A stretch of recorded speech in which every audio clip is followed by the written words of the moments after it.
को जिनका नाम पूछकर और मुसलमान नहीं होने के नाते पर उनको गोली मारकर कत्ल कर दिया गया, मैं ताज़ियत पेश करना चाहूँगा मौलाना इकबाल को, जो पूंछ के मदरसुल ज़ियाउल उलूम के मुदर्रिस थे।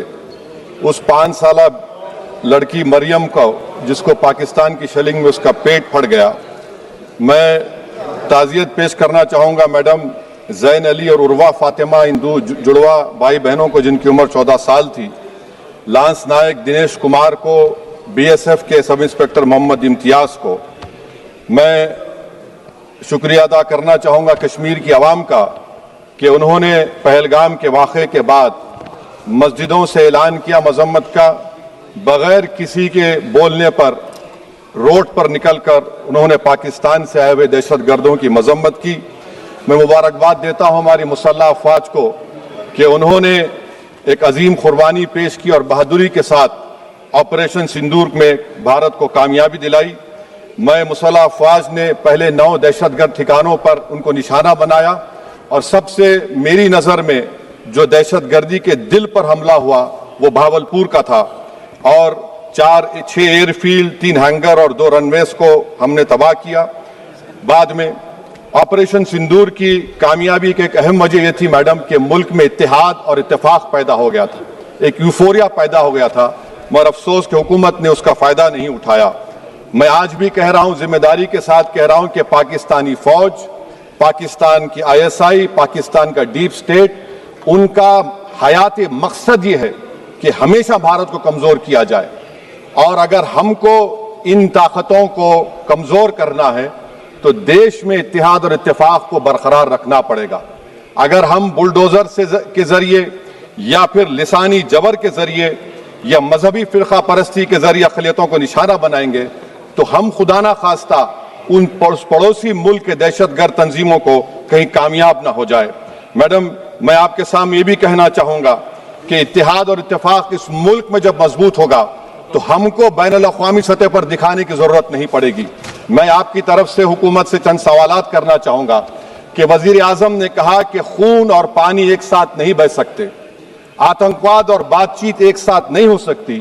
तो मेरा सवाल आपके ज़रिए से वज़ीर आज़म और हुकूमत से ये है, फिर जिन इंसानों को बैसारा की वादी में मारा गया था, क्या आपका ज़मीर इस बात की इजाज़त देता है कि आप ट्रेड बंद कर दिए, पाकिस्तान का एयरक्राफ्ट हमारे एयर स्पेस में नहीं आ सकता, उनकी कश्ती हमारे पानी में नहीं आ सकती, ट्रेड खत्म हो चुका है, डायरेक्ट इनडायरेक्ट ट्रेड, आपका जमीर जिंदा क्यों नहीं है? किस सूरत से आप पाकिस्तान से क्रिकेट मैच खेलेंगे जब हम पानी नहीं दे रहे हैं? 80% पानी पाकिस्तान का हम रोक रहे हैं, ये कहकर के पानी और खून नहीं बहेगा, आप क्रिकेट मैच खेलेंगे? मैडम, मेरा जमीर तो गवारा नहीं करता कि मैं उस मैच को देखूंगा। क्या इस हुकूमत में इतनी हिम्मत है कि उन 25 मरने वालों को फोन करके कहे कि देखो हमने ऑपरेशन सिंदूर में बदला ले लिया, अब तुम पाकिस्तान का मैच देखो? बड़ी अफसोस की बात है मैडम। मैडम, अकाउंटेबिलिटी किस पर है? पहलगाम किसने किया? 7.5 लाख हमारी फौज और सेंट्रल पैरामिलिट्री फोर्स है, ये कहां से 4 चूहे घुसकर हमारे भारत के नागरिक को मारे? अकाउंटेबिलिटी किस पर फिक्स होगी? LG पर फिक्स होगी तो LG को बरतरफ करिए, IB पर आती है तो एक्शन लीजिए, पुलिस पर आती है तो एक्शन लीजिए, मगर आप ये समझ रहे हैं कि ऑपरेशन कर दिया और हम खामोश लोग भूल जाएंगे, अकाउंटेबिलिटी फिक्स करना पड़ेगा। मैडम, डिटरेंस आपकी क्या है?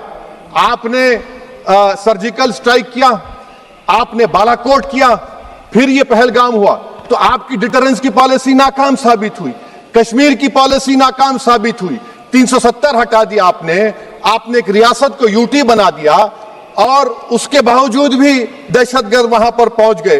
तो और अफसोस मुझे इस बात का होता है मैडम कि पाकिस्तान को हम जानते हैं, पाकिस्तान और इजराइल इस पूरी दुनिया में एक फेल्ड स्टेट है और पाकिस्तान के आर्मी चीफ को, जिससे हमारे स्ट्रेटेजिक रिलेशनशिप है, जिसको अपना दोस्त कहते हैं, उस देश का प्रेसिडेंट उस शख्स को बुलाकर खाना खिलाता है अपने साथ जिसके भाषण से हमारे लोग मारे गए थे। तो क्या आपकी खर्जा पॉलिसी कामयाब हुई? आप देख लीजिए।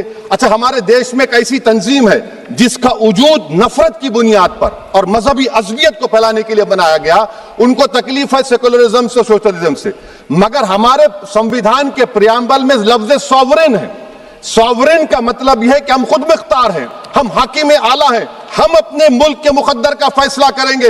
एक गोरा व्हाइट हाउस में बैठकर भारत की सीज फायर का ऐलान करेगा, यह आपका नेशनलिज्म है। अफसोस होता है मुझे सर। मैडम मैं आपसे पूछना चाह रहा हूं कि अगर एक चचा सैम ऐलान कर रहे हैं तो हमारी फौज पर क्या असर पड़ा होगा, हमारे उन पायलटों पर क्या असर पड़ेगा जो नहीं मालूम कितनी ऊपर आसमानों पर भारत की हिफाजत कर रहे हैं। वो नेवी का सिपाही जो समंदर में खड़ा हुआ है, उसको यह नहीं मालूम हो रहा है कि मेरा प्रधानमंत्री ऐलान नहीं किया, एक गोरे ने ऐलान किया। बड़ा ये आपके कैसा होगा ये। मैडम मेरा सवाल हुकूमत से यह भी है कि हम कोई एडवर्सेरियल कंट्री नहीं है अमेरिका के लिए, हम दोस्त हैं, स्ट्रेटेजिक रिलेशनशिप है। क्या क्या एग्रीमेंट हमने साइन नहीं किया, तो क्या ये दोस्ती निभा रहे हैं?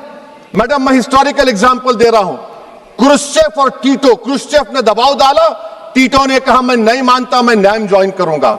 मैडम फ्रांस और यूएसए, डिगोल को जब यूएसए ने दबाव डाला तो डिगोल ने कहा कि तुम दोस्त हो मगर हमारी खारिजा पॉलिसी आजाद ना है। मैडम वहीं पर आप देखिए गुजराल साहब, जिसको कहते सबसे कमजोर थे, वजीर आजम थे, उन्होंने बहादुरी का मजारा कि रिफूलिंग करने नहीं दिया। वियतनाम 20 साल यूएसए से लड़ा मगर झुका नहीं, और हम उनको बोल भी नहीं पा रहे, हम तो कोई दुश्मन मुल्क तो नहीं है अमेरिका के, ये आपको समझने की जरूरत है। और मैडम यहां पर वजीर खारजा ने कहा वो चीन गए, डिप्टी चीफ ऑफ स्टाफ ने कहा कि चीन के इक्विपमेंट एक लाइव लैब था हमारे उनके लिए। क्या आपने कहा चीन को कि तुमने क्यों दिया पाकिस्तान को हथियार? आप नहीं कहे। और मैडम आप जानते हैं कि रक्षा मंत्री ने कहा कि स्विफ्ट एंड प्रोपोर्शनेट, तो फिर जो इंडोनेशिया मिलिट्री अटैचे ने कहा कि हमको कहा गया मत मारो, हम सेल्फ डिफेंस में भी नहीं मार सकते थे पाकिस्तान को। और अगर आप ट्रंप के बयान को गलत कह रहे हैं कि 5 एयरक्राफ्ट नहीं गिरे, मैं यकीन करता हूं आपकी बात का, आप हमारे पायलट्स को कमेंट करिए ना, हमारे पायलट्स को कमेंट करिए कि हम अपने पायलट्स की तारीफ करते हैं, आप वो भी नहीं करना चाहते। मैं हुकूमत से जानना चाहता हूं मैडम कि क्या फ्रांस ने हमको सोर्स कोड नहीं दिया जिसकी वजह से हमारे एयरक्राफ्ट को क्या नुकसान हुआ? अब मुस्तकबिल में आप हथियार खरीदेंगे तो क्या आप सोर्स कोड हासिल करेंगे? और मैडम मैं आपको बताना चाह रहा हूं, मेरे सवाल का जवाब हुकूमत दे, हमारे पास सैंक्शन जो स्क्वाड्रन है 42 है, 60 साल के बाद सिर्फ 29 काम कर रहे हैं। पाकिस्तान के पास 25 हैं, चीन के पास 50 से ज्यादा हैं। 11 साल से आप सरकार में हैं, सबमरीन नहीं है, थर्ड एयरक्राफ्ट कैरियर कहां पर है आप बताइए। और मैडम FATF में लाना पड़ेगा आपको। अगर आप विश्व गुरु हैं तो हम आपको चैलेंज कर रहे हैं, आप G7 के कंट्रीज को, GCC को और चचा सैम को राजी कराइए कि पाकिस्तान को, मैडम खत्म कर रहा हूं, FATF में दोबारा लाया जाए। मैडम ऑल पार्टी मीटिंग हुई, देखिए कितना कॉन्ट्रडिक्शन है केंद्र सरकार में और स्टेट सरकार में।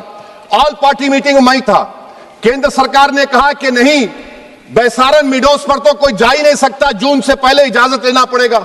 बाद में हमको मालूम हुआ कि साल भर खुला रहता मिडोस सिवाय बारिश और स्नो के।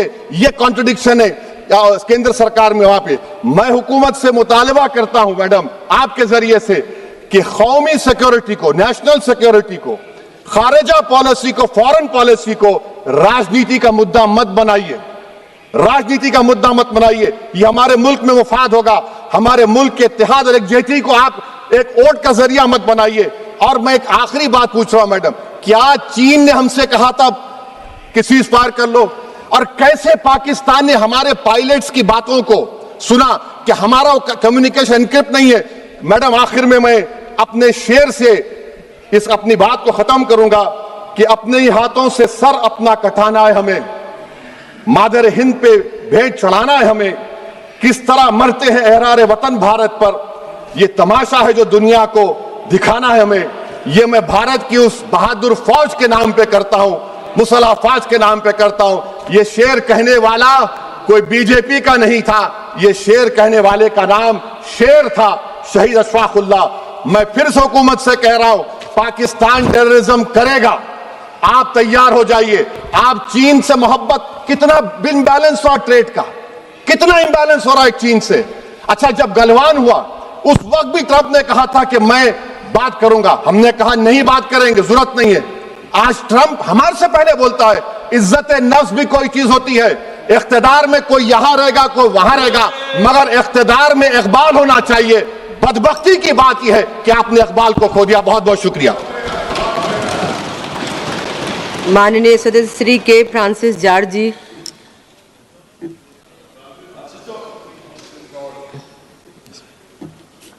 Madam Chairperson, I rise today not to indulge in any blame game, but to raise questions